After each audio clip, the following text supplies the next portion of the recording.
نحمده ونستعينه ونستغفره ونؤمن به ونتوكل عليه ونعوذ بالله من شرور أنفسنا ومن سيئات أعمالنا. من يهده الله فلا مضل له ومن يضلله فلا هادي له. أشهد أن لا إله إلا الله وحده لا شريك له، وأشهد أن سيدنا ونبينا ومولانا محمدا عبده ورسوله. صلى الله على سيدنا محمد وعلى آله وصحبه وسلم تسليما كثيرا كثيرا. أما بعد، فأعوذ بالله من الشيطان الرجيم. بسم الله الرحمن الرحيم. واعبدوا الله ولا تشركوا به شيئا وبالوالدين إحسانا. وقال الله تبارك وتعالى أيضا: أن اشكر لي ولوالديك إلي المصير. صدق الله العظيم. عن أبي أسيد الساعدي رضي الله تعالى عنه قال: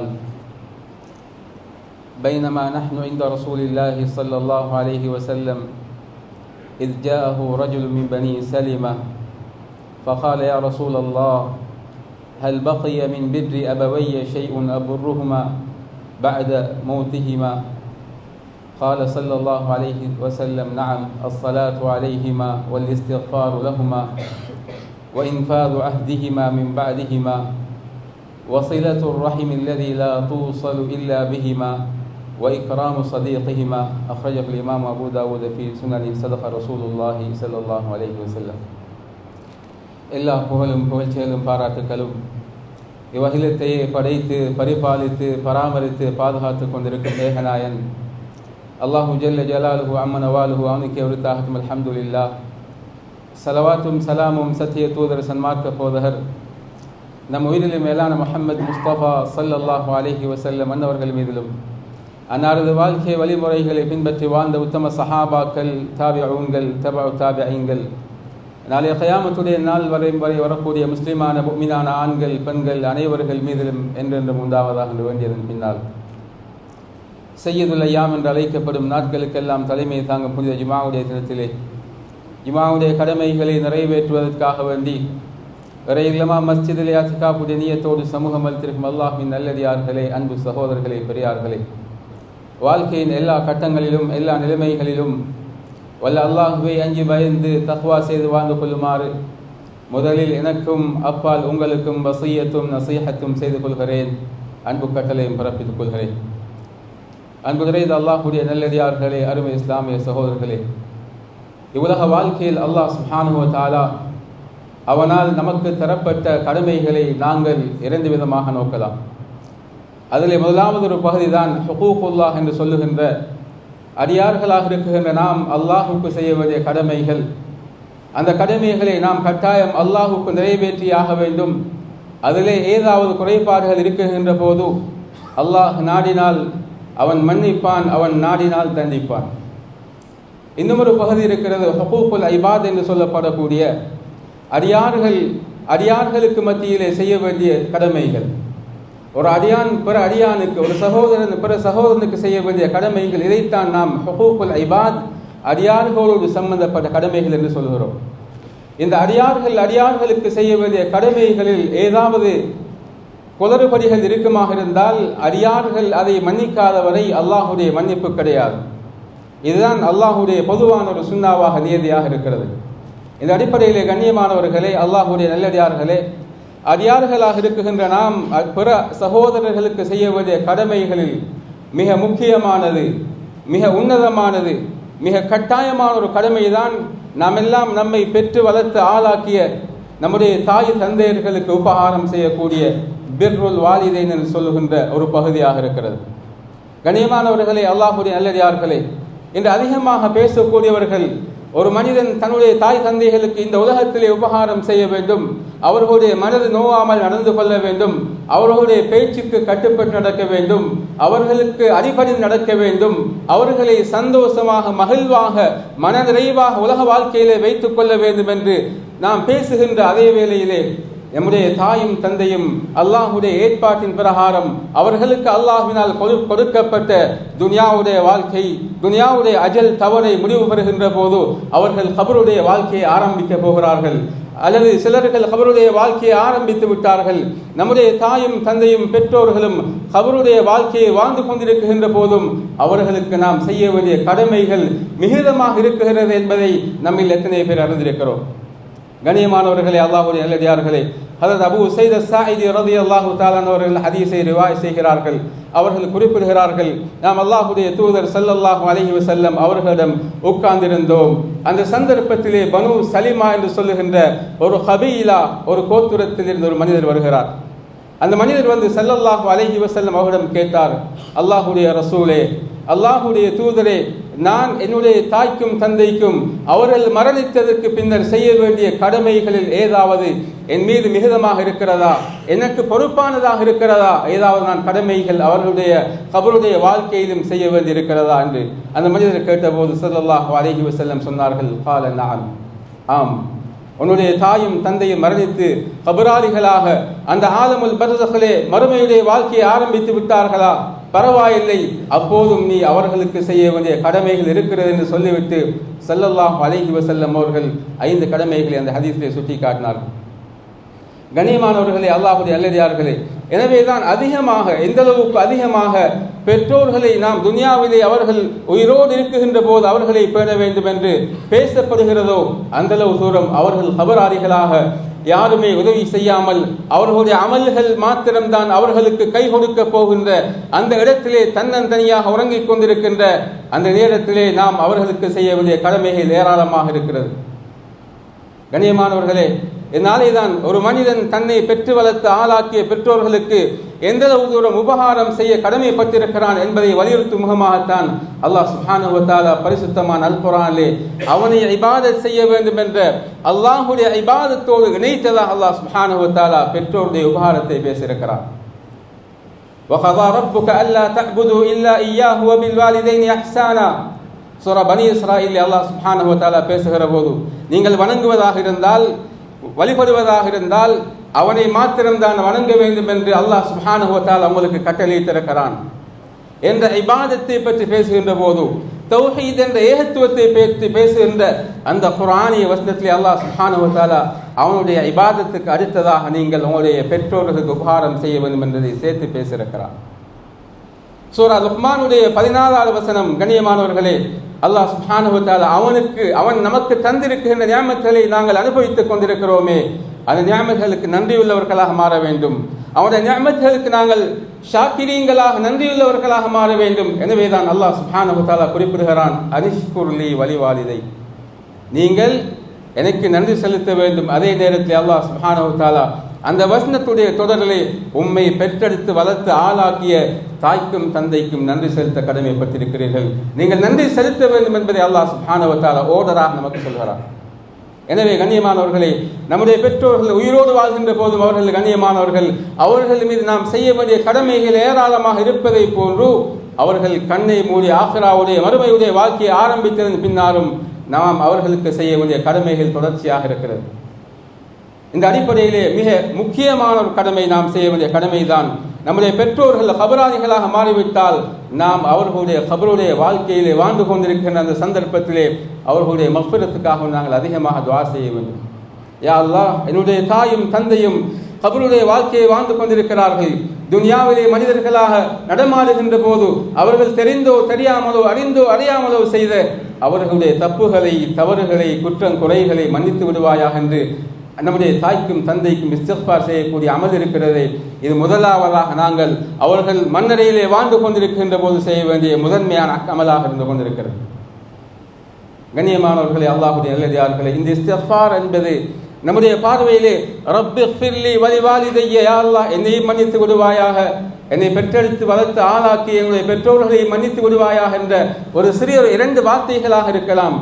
இந்த வார்த்தைகளுக்கு அல்லாஹ் சுப்ஹானஹு வ தஆலா நம்முடைய பெற்றோர்களுக்கு நாளைய கியாமத்துடைய நாளையிலே சுவர்க்கத்திலே கொடுக்கக்கூடிய தரஜா, சுவர்க்கத்திலே கொடுக்கக்கூடிய அந்தஸ்து என்ன ஸல்லல்லாஹு அலைஹி வஸல்லம் அவர்கள் ஹதீஸிலே சொன்னார்கள். கண்ணியமானவர்களே, இன்னல்லாஹ் சுப்ஹானஹு வ தஆலா லா யர்ஃபஉ தரஜத லில் அப்தி ஸாலிஹ், ஒரு சாலிஹான அடியான், ஒரு நல்ல மனிதன், அவனுடைய அந்தஸ்தை அல்லாஹ் சுப்ஹானஹு வ தஆலா நாளை கியாமத்துடைய நாளையிலே சுவர்க்கத்திலே உயர்த்துவான். அந்த மனிதன் அந்த உயர்ந்த அந்தஸ்தை அடைந்தது பின்னால் அல்லாஹ்விடம் கேட்பான், அன்னாலி ஹாதா, யா அல்லாஹ், இந்த உயர்வான அந்தஸ்துக்கு நான் வந்திருக்கிறேனே, இந்த அந்தஸ்து எனக்கு கிடைக்கப்பட்டதற்கான காரணம் என்ன, ஏன் இப்படியான ஒரு தரஜா உயர்வு எனக்கு கிடைத்திருக்கிறது என்று அல்லாஹ்விடம் கேட்கின்ற போது அல்லாஹ் சுப்ஹானஹு வ தஆலா சொல்வான், பிஸ்திக்ஃபாரி வலதிக லக், இந்த துனியாவிலே உன்னுடைய மகனை நீ உனக்கு துஆ செய்யக்கூடிய ஒரு பிள்ளையாக விட்டு வந்தாயே, உன்னுடைய மரணத்திற்கு பின்னர் நீ கபரிலே வாழ்ந்து கொண்டிருக்கின்ற போது உனக்காக வந்து இஸ்திக்ஃபார் செய்த உன்னுடைய குழந்தையுடைய இஸ்திக்ஃபார், உன்னுடைய பிள்ளையுடைய இஸ்திக்ஃபாருடைய பரக்கத் இந்த சுவர்க்கத்திலே உயர்ந்த அந்தஸ்திலே இருக்கிறாய் என்பதாக அல்லாஹ் சுப்ஹானஹு வ தஆலா அந்த அடியானுக்கு சொல்வதாக ஸல்லல்லாஹு அலைஹி வஸல்லம் அவர் சொன்னார். எனவே இஸ்திக்ஃபார் என்பது மிக முக்கியமான அமல். நம்முடைய பெற்றோர்களுக்கு நாங்கள் அவர்கள் மரணித்ததன் பின்னர் செய்ய வேண்டிய அமல். இரண்டாவது, நாங்கள் அவர்களுக்காக வேண்டி அதிகமாக துஆ செய்ய வேண்டும். அல்லாஹ் சூரா பனி இஸ்ராயீலுடைய அந்த வசனத்திலே சொல்கிறான், ரப்பிர்ஹம்ஹுமா கமா ரப்பயானி ஸகீரா, நாங்கள் சிறுவர்களாக பச்சிலம் பாலகங்களாக குழந்தைகளாக இருக்கின்ற போது எங்களை எப்படி அன்பாக பண்பாக பாசமாக அரவணைத்து எங்களை கட்டி காத்தார்களோ அதே போன்ற அல்லாஹ் அவர்களுக்கு நீ இரக்கம் காட்டுவாயாக என்ற இந்த துஆவை நாங்கள் அவர்களுக்காக வேண்டி குறைந்தபட்சம் கேட்க வேண்டும். சகோதரர்களே, அல்லாஹ்வுடைய நல்லடியார்களே, அருமை இஸ்லாமிய சகோதரர்களே, எனவே மிக குறைந்த அளவு ஒவ்வொரு நாளும் நாங்கள் 5 ஃபர்லான தொழுகைகளிலே நம்முடைய தாய் தந்தையர்களுக்காக வேண்டி இந்த துஆவை கேட்க வேண்டிய கடமைப்பாடு இருந்து கொண்டிருக்கிறது. குறிப்பாக அவர்கள் கபராளிகளாக வாழ்கின்ற போது அவர்களுக்கு நாங்கள் துஆவை சுருக்கமாகவும் நாங்கள் அதிகமாக அவர்களுடைய கபருடைய வாழ்க்கையை ஈடேற்றத்துக்காக வேண்டி துஆ செய்ய வேண்டிய கடமை இருக்கிறது. மூன்றாவது, அவர்களுக்கு செய்ய வேண்டிய கடமை தான், அவர்கள் உலகிலே வாழ்கின்ற போது ஏதாவது கடன்களை விட்ட நிலைமையிலே அவர்கள் மரணிப்பார்களாக இருந்தால் அவர்களுடைய கடன்களை நாங்கள் முடியுமாக இருந்தால் அவர்களுடைய ஜனாசாவை நாங்கள் கபரிலே கொண்டு போய் வைப்பதற்கு முன்னர் அவர்களை விட்டு அவர்களுடைய அந்த கடனுடைய சுமையை எப்படியாவது நீக்கிக் கொள்ள வேண்டும். ஒன்று கடனை முழுமையாக கொடுப்பதற்கான ஏற்பாடுகள் இருக்குமாக இருந்தால் அதை கொடுத்து முடிக்க வேண்டும். ஏற்பாடுகள் இல்லையா, இவர்களுக்கெல்லாம் கடன் கொடுக்க வேண்டியிருக்கிறதோ அவர்களோடு சமரசமான பேச்சுவார்த்தைகளை செய்து அந்த கடனுடைய அந்த சுமையிலிருந்து நம்முடைய பெற்றோர்களை நிரபராதிகளாக நாங்கள் ஆக்கிக் கொள்ள வேண்டும். ஏனென்றால் கடன் என்பது மிக பாரதூரமான ஒரு விடயம். அல்லாஹ்வுடைய தூதர் ஸல்லல்லாஹு அலைஹி வஸல்லம் அவர்களுக்கு முன்னர் கடனாளிகளுடைய ஜனாசாக்கள் கொண்டு வந்து வைக்கப்படுகின்ற போது ஸல்லல்லாஹு அலைஹி வஸல்லம் அவர்கள் கடனாளியுடைய ஜனாசாவை தொழுவிக்காமல் பின்வாங்கி இருக்கிறார்கள். ஏனென்றால் அந்த அளவு தூரம் ஹுகூகுல் இபாத் என்று சொல்லுகின்ற அடியார்களுக்கு செய்ய வேண்டிய கடமைகளில் மிக முக்கியமான ஒன்றுதான். யாரிடமாவது நாங்கள் கடனாக வாங்கியிருந்தால் அந்த கடனுடைய தொகையை முறையாக நாம் சொன்ன நேரத்திலே வாக்களித்ததன் பிரகாரம் திருப்பி கொடுப்பது கடமை. அதிலே குதறிபடி செய்த அதிலே எழுத்தடிப்பு செய்த ஒருவருடைய ஜனாசாவை நான் தொழுவிக்க அதற்கு நான் தயாரில்லை என்பதை ஸல்லல்லாஹு அலைஹி வஸல்லம் அவர்கள் சஹாபாக்களுக்கு முன்னர் ஏன் செய்து காட்டினார்கள் என்றால், யாரும் மக்களுடைய உடைமையிலே விளையாடக்கூடாது, யாரும் மக்களுடைய உரிமையிலே மோசடி செய்யக்கூடாது, எழுத்தடிப்புகள் செய்யக்கூடாது. எதற்காக வேண்டி ஸல்லல்லாஹு அலைஹி வஸல்லம் ஒரு கடனாளியுடைய ஜனாசாவை தொழாமல் தவிர்த்து கொண்டார்கள். பின்னர் ஏனைய சஹாபாக்களில் ஒரு சஹாபி வஅலைய தைனுஹு யா ரசூலல்லாஹ், இந்த சஹாபியுடைய கடனை நான் கொடுத்து முடிக்கிறேன் என்று அதற்கு பொறுப்பேற்ற போது ஸல்லல்லாஹு அலைஹி வஸல்லம் அவர்கள் அந்த சஹாபியுடைய ஜனாசாவை தொழுவித்ததாக ஹதீஸிலே பதிவாகிறது. கண்ணியமானவர்களே, அல்லாஹ்வுடைய நல்லடியார்களே, எனவே நம்முடைய பெற்றோர்கள் யாராவது அவர்கள் வஃபாத்தாகின்ற சந்தர்ப்பத்தில் கடன் சுமையோடு மரணித்தால் அவர்களுடைய ஜனாசாவை கபரிலே வைப்பதற்கு முன்னர் அந்த கடன் சுமையை எப்படியான முயற்சிகள் செய்தாவது அந்த கடன் சுமையை அவர்களை விட்டு நீக்கிய நிலைமையிலே தான் நாம் அவர்களை கபருக்குள்ளே வைக்க வேண்டும். ஏனென்றால் ஸல்லல்லாஹு அலைஹி வஸல்லம் சொன்னார்கள், ஒரு ஷஹீதாக இருந்தாலும் அந்த ஷஹீதும் கடன் இறுக்கமாக இருந்தால் அந்த ஷஹீதுக்கு கபருடைய வாழ்க்கையிலே ஈடேற்றம் கிடைக்க மாட்டாத இதுவரைக்கும் என்றால் அந்த ஷஹீதுடைய கடன் சுமை நீக்கப்படுகின்ற வரைக்கும். சொன்னார்கள் ஸல்லல்லாஹு அலைஹி வஸல்லம், யுக்ஃபரு லிஷ்ஷஹீதி குல்லு தம்பின் இல்ல தைன், ஒரு ஷஹீத் அல்லாஹ்வுடைய பாதையிலே தன்னுடைய உயிரை தியாகம் செய்தவர், அவருடைய இரத்தத்தை சிந்தியவர், அவருடைய சகல பாவங்கள் மன்னிக்கப்படும், ஆனால் இல்லத்தைன் கடனை தவிர என்பதாக அல்லாஹ்வுடைய தூதர் ஸல்லல்லாஹு அலைஹி வஸல்லம் சொன்னார். எனவே இந்த விடயத்தை நாங்கள் மிக கூடுதல் கவனம் செலுத்த கடமைப்பட்டிருக்கிறோம். அடுத்தது 5வது விடயம்தான். 4வது விடயம் என்னவென்றால், நம்முடைய பெற்றோர்கள், தாய் தந்தையர்கள் உலகிலே வாழ்கின்ற போது ஏதாவது நேர்ச்சிகள் செய்திருப்பார்களாக இருந்தால், என்னுடைய வாழ்க்கையிலே அல்லாஹ் சுப்ஹானஹு வ தஆலா இந்த தேவையை, இந்த ஹாஜத்தை நிறைவேற்றி தந்தால் நான் ஒரு குர்ஆனை ஓதுவேன், அல்லது என்னுடைய இந்த தேவை நிறைவேறினால் ஒரு உம்ராவை செய்வேன், அல்லது என்னுடைய இந்த தேவை நிறைவேறினால் என்னுடைய பொருளாதாரத்தில் இத்தனை வீதாசாரத்தை ஒரு மதரசாவுக்கு அல்லது ஒரு மஸ்ஜிதுக்கு நான் வக்ஃபாக அன்பளிப்பாக கொடுப்பேன். இப்படியாக நேர்ச்சியை செய்த நிலைமையிலே அந்த நேர்ச்சியை நிறைவேற்ற முடியாத ஒரு நிலையில் அவர்கள் வஃபாத்தாகுவார்களாக இருந்தால், அல்லது அந்த நேர்ச்சியை நிறைவேற்றுவதற்கு முன்னர் அல்லாஹுடைய அழைப்பு அவரை அடைத்துக் கொள்ளுமாக இருந்தால், கண்ணியமானவர்களே, அவர்களுடைய நேர்ச்சியை பிள்ளைகளாக இருக்கின்ற நாம் நிறைவேற்ற வேண்டிய கடமைப்பாடு இருக்கிறது. அதே நேரத்திலே நம்முடைய பெற்றோர்கள் அல்லாஹுக்கு செய்ய வேண்டிய கடமைகளில் உதாரணமாக சொல்வதாக இருந்தால், ரமதானுடைய மாத நோன்பு நோட்பது கடமை. ஆனால் ரமதானுடைய நோன்பை நோட்காத ஒரு நிலைமையிலே கடைசியாக வந்த ரமதான், அந்த ரமதானிலே அவருக்கு உதாரணமாக சொல்வதாக இருந்தால் நோன்பு பிடிக்க கிடைக்கவில்லை என்றால், கண்ணியமானவர்களே, நாம் எப்படி நடந்து கொள்ள வேண்டும் என்பதை ஸல்லல்லாஹு அலைஹி வஸல்லம் அவர்களுடைய ஒரு சுன்னா நமக்கு தெளிவாக வழிகாட்டுகிறது. ஹஜ்ரத் அப்துல்லாஹ் இப்னு அப்பாஸ் ரலியல்லாஹு தஆலா அன்ஹு அவர்கள் ஹதீஸை ரிவாயத் செய்கிறார்கள். ஒரு மனிதர் ஸல்லல்லாஹு அலைஹி வஸல்லம் அவர்களிடம் வந்து சொன்னார், அல்லாஹ்வுடைய தூதரே, என்னுடைய தாய் வஃபாத்தாகிவிட்டார், என்னுடைய தாய் வஃபாத்தாகிவிட்டால், ஆனால் ஒரு மாத நோன்பு அவளுக்கு இருக்கிறது. ஃபர்லான ரமதானுடைய மாதத்துடைய நோன்பு முழுமையாக நோக்காத ஒரு நிலைமையிலே அவள் வஃபாத்தாகிவிட்டிருக்கிறார். இந்த சந்தர்ப்பத்திலே என்னுடைய தாயின் சார்பாக அந்த நோன்பை நான் கலா செய்ய வேண்டுமா என்பதாக அந்த சஹாபி ஸல்லல்லாஹு அலைஹி வஸல்லம் அவர்களிடம் கேட்டபோது ஸல்லல்லாஹு அலைஹி வஸல்லம் அவர்கள் ஒரு உதாரணத்தை சொல்லி விளங்கப்படுகிறார்கள். லவ் கான அலா உம்மிகி தைனுன் அகுன்த காதியஹு அன்ஹா. அந்த சஹாபியை பார்த்து ஸல்லல்லாஹு அலைஹி வஸல்லம் கேட்டார்கள், உன்னுடைய தாய்க்கு கடன் இருக்கிறது, பிறரிடம் பணம் வாங்கி இருக்கிறார் கடனாக, அந்த கடனுடைய தொகையை நீ நிறைவேற்றுவீரா, அந்த கடனுடைய தொகையை திருப்பி கொடுப்பீரா என்று அந்த சஹாபியிடம் கேட்டபோது ஸல்லல்லாஹு அலைஹி வஸல்லம் அவர்கள் சொன்னார்கள், இதன் ஃபதைனுல்லாஹி அஹப்பு ஐ யுக்லா, அல்லாஹ்வுக்கு கொடுக்க வேண்டிய ஒரு கடனாக இந்த நோன்பு இருக்கிறது. நோன்பை அல்லாஹ் சுப்ஹானஹு வ தஆலா நமக்கு கடமையாக ஆக்கியிருக்கிறான். அதை நாம் நோட்பதற்கு சக்தி பெற்றிருந்தும் அதை நோட்காமல் மரணிக்கின்ற போது அது நாம் அல்லாஹ்வுக்கு கொடுக்க வேண்டிய கடன்களில் ஒரு கடனாக இருக்கிறது. எனவே எப்படி நீ அடியார்களுடைய கடனை நிறைவேற்றுவீரோ அதைவிட மிக அஹக்கானது, அதைவிட மிக தகுதியானது அல்லாஹ்வுக்கு கொடுக்க வேண்டிய கடன். எனவே உன்னுடைய தாயின் சார்பாக அந்த ஒரு மாதத்துடைய நோன்பை கலா செய்வீராக என்பதாக ஸல்லல்லாஹு அலைஹி வஸல்லம் சொன்னார். எனவே பெற்றோர்கள் கடமையான நோன்பு இருக்கின்ற அந்த நேரத்திலே அவர்கள் வஃபாத்தாகுவார்களாக இருந்தார்கள், நாம் அவர்களுக்காக வேண்டி அவர்களால் விடப்பட்ட ஃபர்லான நோன்புகளை கலா செய்வது நாம் அவர்கள் மரணித்ததன் பின்னர் செய்ய வேண்டிய 5வது அமலாக இருக்கிறது. 6வது அமல் என்னவென்றால், அவர்கள் ஏதாவது வசியத்து செய்திருப்பார்களாக இருந்தால், உயிரோடு வாழ்கின்ற போது நான் என்ன செய்வேன் என்றால், என்னுடைய பொருளாதாரத்தில் அல்லது அல்லாஹ் எனக்கு தந்த சொத்து செல்வங்களில் இந்த சொத்தை அல்லது இந்த ப்ராப்பர்ட்டியை ஒரு இந்த மஸ்ஜிதுக்காக அல்லது இந்த மதரசாக்காக நான் என்னுடைய வஃபாத்துக்கு பின்னால் கொடுப்பேன் என்ற ஒரு வசியத்தை எழுதி வைப்பாராக இருந்தால், கண்ணியமானவர்களே, அல்லாஹ்வுடைய நல்லடியார்களே, அந்த வசியத் அது நிறைவேற்றப்பட வேண்டும் அவர்களுடைய பிள்ளைகள் தான். இதில் யாருக்கும் விளையாட முடியாது. வசியத்துடைய விடை மிக முக்கியமானது. எந்தளவு தூரம் ஹதீஸ்களிலே சொல்லப்பட்டிருக்கிறது என்றால், நாம் ஒவ்வொரு நாளும் படுக்கையிலே நம்முடைய அன்றைய நாளுடைய தூக்கத்துக்காக வேண்டி போகிறோம். நாம் ஏதாவது வசியத் செய்வதாக இருந்தால், நம்முடைய உள்ளத்திலே அது சம்பந்தமாக ஏதாவது நாட்டம் ஆசை இருக்குமாக இருந்தால், நம்முடைய வசியத்தில் நம்முடைய தலையணைகளுக்கு கீழால் எழுதி வைக்கப்பட வேண்டும். ஆனால் நம்ம எத்தனை பேர் அதை செய்கிறோம்? வசியத் என்பது அந்த முக்கியத்துவம் வாய்ந்தது. நாம் ஒன்றை உள்ளத்திலே நினைத்திருக்கலாம், நம்முடைய பிள்ளைகளுக்கு தெரியாது. அது நாம் நம்முடைய நண்பர்களுக்கு மத்தியிலே அதை கதைத்திருக்கலாம், ஆனால் அது நம்முடைய குடும்பத்துக்கு வந்து சேர்ந்திருக்க மாட்டாது.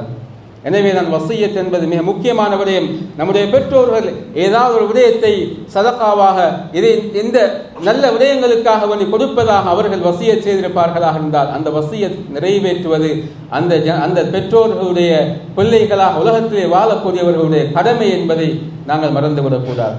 அந்த வசியத்தும் என்ன செய்யலாம்? அந்த வசியத்தும் அவருடைய ஒட்டுமொத்தமாக விட்டு செல்கின்ற அந்த பொருளாதாரத்தில் 3இல் 1 பகுதியிலே தான் செல்லுபடியாகும் என்பதையும் இமாம்கள் நமக்கு தெளிவாக எழுதி வைத்திருக்கிறார்கள். ஸல்லல்லாஹு அலைஹி வஸல்லம் அவர்களும் 3இல் 1 தான் வசியத்திலே நிறைவேற்றப்படும் என்பதையும் மிக தெளிவாக உம்மத்துக்கு சொல்லி சென்றிருக்கிறார்கள்.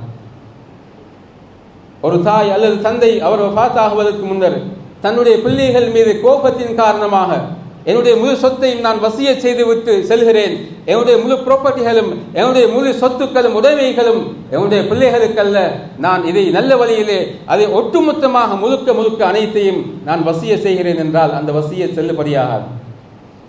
அவர் தன்னுடைய முழு சொத்துக்களை வசியத்தாக எழுதி வைத்திருந்தாலும் அதைகளை ஒட்டுமொத்தமாக கணக்கீடு செய்து ஏனைய அந்த விடயங்களை எல்லாம் பார்த்துவிட்டு, கண்ணியமானவர்களே, 3 1 பகுதி தான் வசியத்தாக நிறைவேற்றப்படும். அது நிறைவேற்றப்பட வேண்டும் என்பதை ஷரியத் நமக்கு தெளிவாக சொல்லித் தருகிறது. எனவே இந்த வசியத்துடைய விடயங்கள் நிறைவேற்றப்பட வேண்டும்.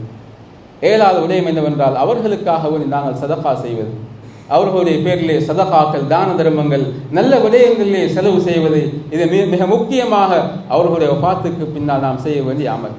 ஏனென்றால் நம்மை பெற்று வளர்த்து ஆளாக்கியவர்கள், நமக்காக பாடுபட்டவர்கள், நமக்காக வேர்வை சிந்தியவர்கள், நாம் சந்தோஷமாக மகிழ்ச்சியாக வாழ வேண்டும் என்பதற்காக வேண்டி, நாம் வயிறு நிரம்ப உண்டு நல்ல முறையில் நல்ல ஆடைகளை உடுத்து நம்முடைய வாழ்க்கையை கழிக்க வேண்டும் என்பதற்காக வேண்டி எத்தனையோ இரவுகள் தூங்காமல் கழித்தவர்கள் நம்முடைய தாயும் தந்தையும் என்பதை நாங்கள் மறந்துவிடக்கூடாது. அவர்கள் கபரிலே உறங்கிக் கொண்டிருக்கிறார்கள். அவர்களால் ஒன்றுமே செய்ய முடியாது. எனவே அவர்களுக்கு நாம் செய்ய வேண்டிய, அவர்களுக்கு நம்மால் செய்ய முடியுமான ஒரு முக்கியமான அமல் தான் அவர்களுக்காக நாங்கள் சதகா செய்வது. இது மிக முக்கியமான ஒரு அமல் என்பதை நாங்கள் மறந்துவிடக்கூடாது. ஹதரத் சஅத் இப்னு உபாதா ரலியல்லாஹு தஆலா அவர்கள் சொல்கிறார்கள், நான் ஸல்லல்லாஹு அலைஹி வஸல்லம் அவர்களிடம் போனேன். போய் சொன்னேன், அல்லாஹ்வுடைய தூதரே, என்னுடைய தாய் வஃபாத்தாகிவிட்டார்கள். ஆனால் என்னுடைய தாய் வஃபாத்தாகின்ற சந்தர்ப்பத்திலே நான் என்னுடைய தாய்க்கு கிட்டே இருக்கவில்லை. தாய் வஃபாத்தாகின்ற போது நான் ஊரிலே இருக்கவில்லை, வெளியூரிலே இருந்தேன். ஆனால் வஃபாத்தாகிவிட்டார்கள். கவலையோடு செல்கிறார்கள். தாயுடைய கடைசி கடமை அவளை நல்ல முறையிலே குளிப்பாட்டி அவளை கஃன் செய்து அவளுக்காக நான் ஜனாசாவுடைய தொழுகையை தொலை வைத்து அவளை நல்லடக்கம் செய்கின்ற அந்த பாக்கியம் எனக்கு கிடைக்கவில்லை என்று ஸல்லல்லாஹு அலைஹி வஸல்லம் அவர்களிடம் கவலையோடு சொல்லிவிட்டு சொல்லுகிறார்கள், அயன்ஃபஉஹா ஷைஉன் இன் தஸத்தக்து பிஹி அன்ஹா. என்னுடைய அருமையான அன்பான அந்த தாயுடைய பேரிலே அவளுக்காக வேண்டி ஏதாவது சதகா செய்தால் அது அவளுக்கு பிரயோஜனம் அளிக்குமா நாயகம் என்று கேட்டபோது ஸல்லல்லாஹு அலைஹி வஸல்லம் அவர்கள் சொன்னார்கள், நஅம், ஆம், நீ ஏதாவது சதகாக்களை, தர்மங்களை உன்னுடைய தாயுடைய பேரிலே அவள் மரணித்ததன் பின்னர் செய்வாயாக இருந்தால் நிச்சயமாக அது பிரயோஜனம் அளிக்கும். உடனே ஹதரத் சஅத் இப்னு உபாதா ரலியல்லாஹு தஆலா சொன்னார்கள், ஃபஇன்னி உஷ்ஹிதுக அன்ன ஹாயிதி அல்-மிஹ்ராஃப ஸதகத்துன் அலைஹா. சஅத் இப்னு உபாதா ரலியல்லாஹு தஆலா அவர்கள் ஸல்லல்லாஹு அலைஹி வஸல்லம் அவர்களை பார்த்து சொன்னார்கள், அல்லாஹ்வுடைய ரசூலே, நிச்சயமாக நான் உங்களை சாட்சியாக வைத்து என்னுடைய இந்த தோட்டம் மிக அதிகமாக பழங்களை, மிக அதிகமாக கனி வர்க்கங்களை தரக்கூடிய ஒரு தோட்டம், இந்த தோட்டத்தை என்னுடைய தாயுடைய பேரிலே நான் சதகா செய்கிறேன், அதற்கு நீங்கள் சாட்சியாக இருங்கள் என்பதாக ஸல்லல்லாஹு அலைஹி வஸல்லம் அவர்களிடம் சஅத் இப்னு உபாதா ரலியல்லாஹு தஆலா அவர்கள் குறிப்பிட்டார். கண்ணியமானவர்களே, அல்லாஹ்வுடைய நல்லடியார்களே, இந்த உணர்வு நம்மில் எத்தனை பேர் இருக்கிறது? நம்முடைய தாயும் தந்தையும் வஃபாத்தாகி கபரிலே வறுமையுடைய வாழ்க்கையை வாழ்ந்து கொண்டிருக்கிறார்கள். அவர்களால் எந்த அமலையும் செய்ய முடியாது. உலகில் எதை செய்தார்களோ அதைத்தான் அவர்கள், அதற்குரிய பிரயோஜனங்களைத்தான், அதனுடைய சமராக்களைத்தான் அவர்கள் கண்டு கொண்டிருக்கிறார்கள். அது தவிர மேலதிகமாக எந்த ஒன்றும் அவர்களால் செய்ய முடியாது. எனவே நம்மால் முடிந்த அளவு ஏதாவது அனுப்பி வைப்போம் என்ற ஏதாவது சதகாக்களை, தர்மங்களை அந்த தாயுடைய பேரிலே ஒரு மதரசாவுக்கு, அது ஒரு மஸ்ஜிதுக்கு, அது கஷ்டத்தோடு வாழுகின்ற ஒரு குடும்பத்துக்கான தண்ணீருடைய இணைப்பு, அது ஒரு கிணறை தோண்டி கொடுப்பது, ஒரு வீட்டிலே வாழக்கூடிய சகோதரர்கள் அவர்களுக்கு மின்சாரம் இல்லாமல் இருக்கிறது, வெளிச்சம் இல்லாமல் வேர்வையோடு கஷ்டப்பட்டு கொண்டிருக்கிறார்கள். எனவே அந்த தாயுடைய பேரிலே ஒரு ஏழை குடும்பத்துக்கு மின்சார ஏற்பாடை செய்து கொடுப்பது, இப்படியாக நம்ம எத்தனை பேர் சிந்தித்திருக்கிறோம் சகோதரர்களே? அல்லாஹ் சுப்ஹானஹு வ தஆலா நல்ல வழியில் செலவழிப்பதற்கு நமக்கு வழிகளை திறந்து தந்திருக்கிறான். ஆனால் செலவழிக்க வேண்டும் என்ற அந்த உணர்வு, சதகாக்கள் செய்ய வேண்டும் என்ற அந்த உணர்வு நம்மிடம் வர வேண்டும் சகோதரர்களே. நாம் கொடுக்குகின்ற போதுதான் நம்மிடம் இருக்கின்ற பொருளாதாரம் வளரும். அல்லாஹ்வுடைய தூதர் ஸல்லல்லாஹு அலைஹி வஸல்லம் அவர் சொன்னார்கள், ஒவ்வொரு நாளும் இரவுடைய நேரத்திலே கடைசி பகுதி அடிவானத்துக்கு ஒரு மலக்கு இறங்கி வருகிறார். 2 மலக்குமார்கள் இறங்குகிறார்கள். அதில் ஒரு மலக்கு சொல்கிறார், அல்லாஹும்ம ஆதி முன்ஃபிகன் ஹலஃபா, யா அல்லாஹ், யாராவது இந்த துன்யாவிலே சதகாக்கள், தர்மங்கள் நல்ல வழியிலே செலவு செய்கிறார்களோ அவர்களுக்கு அவைகளை இரட்டிப்பாக, பன்மடங்காக, அதற்கு பகரமாக நீ ஆக்கி கொடுப்பாயா என்று ஒரு மலக்கு துஆ செய்கிறார். இன்னொரு மலக்குடைய துஆ எப்படி அமைகிறது? ஒவ்வொரு நாளும் இரவுடைய நேரம் கடைசி பகுதி அல்லாஹ் அடிவானத்துக்கு இறங்கி வருகின்ற அந்த நேரத்திலே இந்த 2 மலக்குகளுடைய துஆ இடம்பெறுகிறது.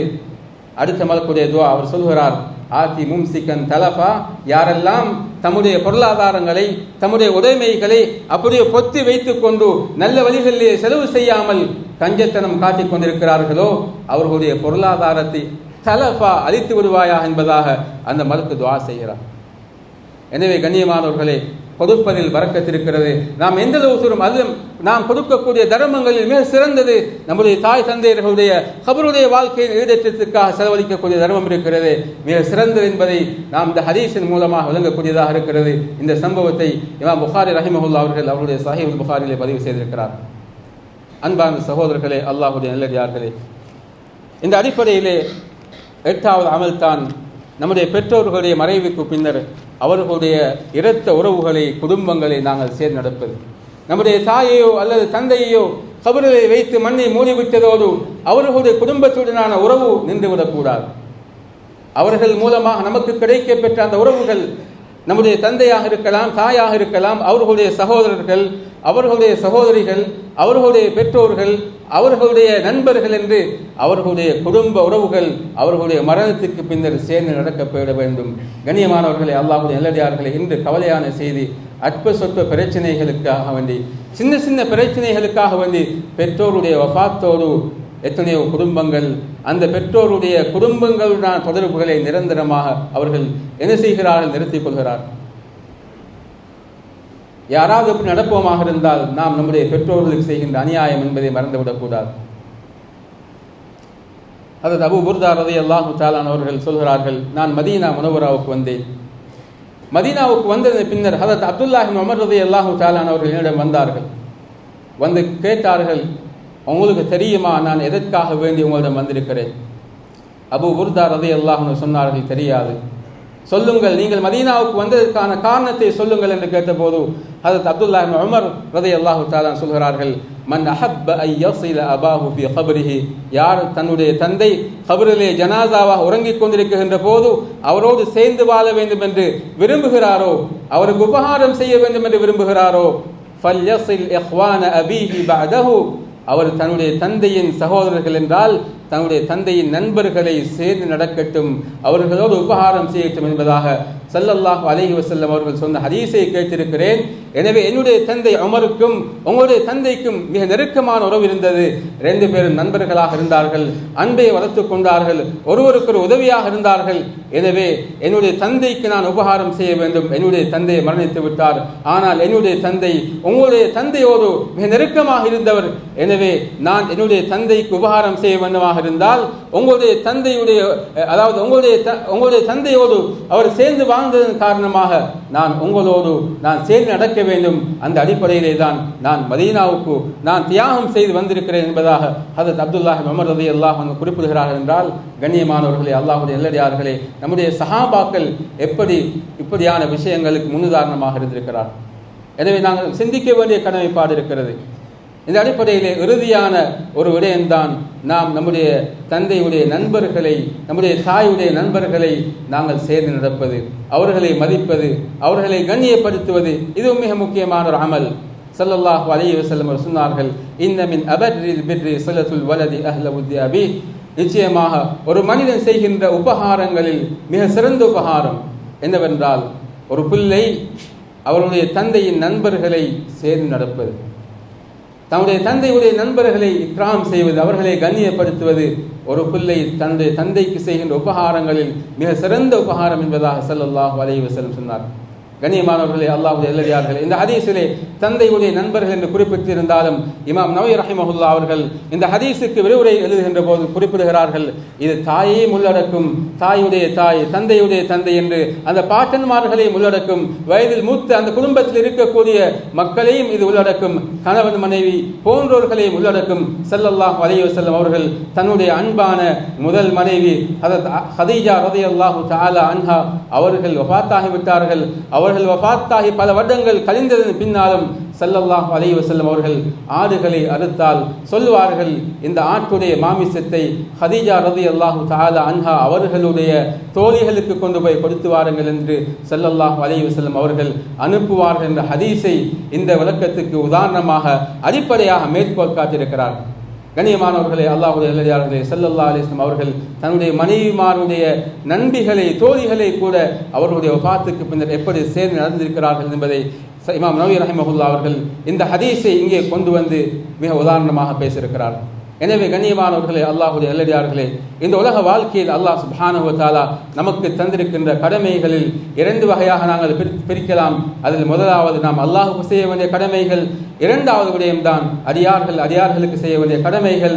அந்த கடமைகளில் மிக உன்னதமானது, மிக முக்கியமானது, நம்மை பெற்று வளர்த்து ஆளாக்கி சமூகத்திலே மதிக்கத்தக்க ஒருவனாக, பண்பாடுள்ள ஒருவனாக, நல்ல ஒரு பேருள்ள ஒருவனாக மாற்றி நம்முடைய தாய் தந்தையர்களுக்கு செய்ய வேண்டிய கடமைகள், உபகாரங்கள். இந்த உபகாரங்களை பொறுத்தவரையிலே அவர்கள் உயிரோடு வாழக்கூடிய சந்தர்ப்பத்தில் மாத்திரமல்ல, அந்த உபகாரங்கள் அவர்கள் கபருடைய வாழ்க்கையில் ஜனாசாக்களாக சடலங்களாக வாழ்ந்து கொண்டிருக்கின்ற நேரத்திலும் அது இருக்கிறது, நம்மோடு தொடர்ந்து இருக்கிறது, நாம் செய்ய வேண்டிய கடமைகள் இருக்கிறது என்பதை தான் இன்றைய ஃபத்வாவிலே நாங்கள் பகிர்ந்து கொண்டோம். எனவே கண்ணியமானவர்களே, அல்லாஹ்வுடைய நல்லடியார்களே, யாரெல்லாம் பெற்றோர்களை உயிரோடு அவர்கள் கிடைக்க பெற்றார்களோ அவர்கள் பாக்கியசாலிகள். அவர்கள் உயிரோடு இருக்கின்ற பெற்றோர்களுக்கு நாங்கள் உபகாரம் செய்வோம். யாரெல்லாம் பெற்றோர்களை இழந்து தவித்துக் கொண்டிருக்கிறோமோ அவர்கள் கபராளிகளாக இருக்கின்ற அந்த நேரத்திலும் அவர்களுக்கு இஸ்லாமிய ஷரீஅத் எப்படியான உபகாரங்களை செய்ய வேண்டும் என்று நமக்கு வழிகாட்டி இருக்கிறதோ அப்படியான உபகாரங்களை செய்வோம். அதன் மூலமாக பெற்றோருடைய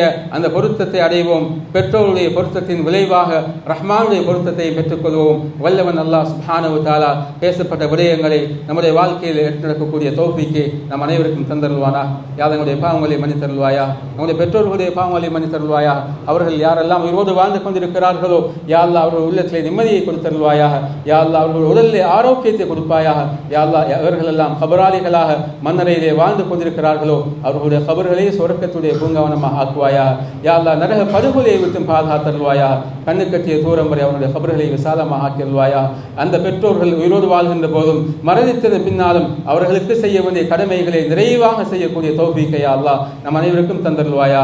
யா அல்லாஹ் முடிவுகளை சிறந்ததாக ஆக்கிடுவாயா. கலிமா தய்யிபா லா இலாஹ இல்லல்லாஹ் முஹம்மதுர் ரசூலுல்லாஹ் என்ற கலிமாவை மொழிந்தவர்களாக சுவர்க்கத்துடைய காட்சிகள் எல்லாம் அந்த எங்களுடைய கண்முன்னாலே காட்டப்பட்ட நிலையிலே ரஹ்மத்துடைய வானவர்கள் மூலமாக உயிர்களை கைப்பற்றிடுவாயாக. துஆக்களை கபூல் செய்வாயாக. ஆமீன் ஆமீன். வாஹ்ரு தாவானா அல்ஹம்துலில்லாஹி ரப்பில் ஆலமீன். இன்னல் ஹம்தலில்லாஹி நஹ்மதுஹு வ நஸ்தஈனுஹு வ நஸ்தக்ஃபிருஹு வ நு'மினு பிஹி வ நதவக்கலு அலைஹி வ நஊது பில்லாஹி மின் ஷுரூரி அன்ஃபுஸினா வ மின் ஸய்யிஆத்தி அஅமாலினா. من يهده الله فلا مضل له ومن يضلله فلا هادي له. أشهد أن لا إله إلا الله وحده لا شريك له جل عن الشبيه والمثيل والكفء والنظير. وأشهد أن سيدنا ونبينا ومولانا محمدا عبده ورسوله وصفيه وخليله وخيرته من خلقه وأمينه على وحيه. أرسله ربه رحمة للعالمين وحجة على العباد أجمعين. فهدى الله به من الضلالة وبصر به من الجهالة. صلوات ربي وسلامه عليه وعلى آله الطيبين وأصحابه الغر الميامين. ما اتصلت عين بنظر ووعت أذن بخبر وسلم تسليما كثيرا كثيرا. أما بعد فيا أيها المسلمون اتقوا الله حق التقوى واستمسكوا بلا إله إلا الله فإنها هو العروة الوثقى. فقد قال الله تبارك وتعالى في كتابه العزيز: أعوذ بالله من الشيطان الرجيم. بسم الله الرحمن الرحيم. أن اشكر لي ولوالديك إلي المصير. نفعني الله وإياكم بالقرآن العظيم وبسنة رسوله الكريم. أقول قولي هذا أستغفر الله العظيم لي ولكم ولسائر المسلمين من كل ذنب فاستغفروه إنه هو الغفور الرحيم.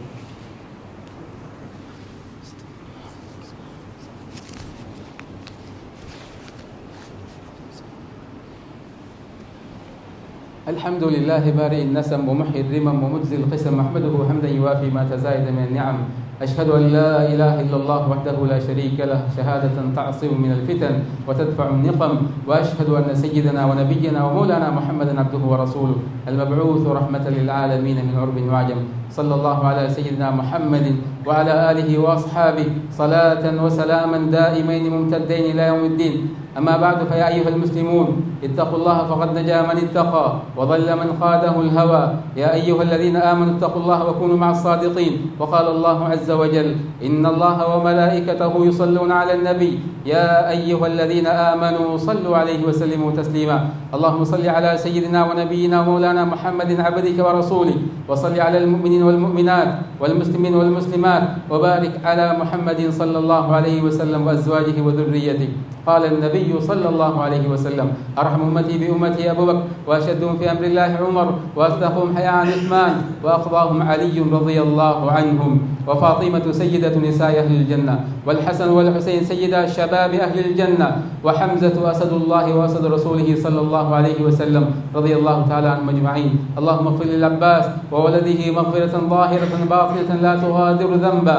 الله في أصحابي لا تتخذوهم غرضا من بعدي، فمن أحبهم فبحبي أحبهم، ومن أبغضهم فببغضي أبغضهم، وخير أمتي قرني ثم الذين يلونهم ثم الذين يلونهم. اللهم أعز الإسلام والمسلمين، وأذل الشرك والكفرة والمشركين، ودمر أعداءك أعداء الدين، فانصرنا على القوم الكافرين. اللهم اغفر لكل من حضر الجمعة ولوالديه، وافتح اللهم لسماع الموعظة قلبه وأذنيه. ربنا اغفر لنا ولإخواننا الذين سبقونا بالإيمان، ولا تجعل في قلوبنا غلا للذين آمنوا ربنا إنك رؤوف رحيم. عباد الله رحمكم الله، إن الله يأمر بالعدل والإحسان وإيتاء ذي القربى، وينهى عن الفحشاء والمنكر والبغي، يعظكم لعلكم تذكرون. اذكروا الله العلي العظيم يذكركم، وادعوه يستجب لكم، ولذكر الله أكبر، والله يعلم ما تصنعون. أقيموا الصلاة.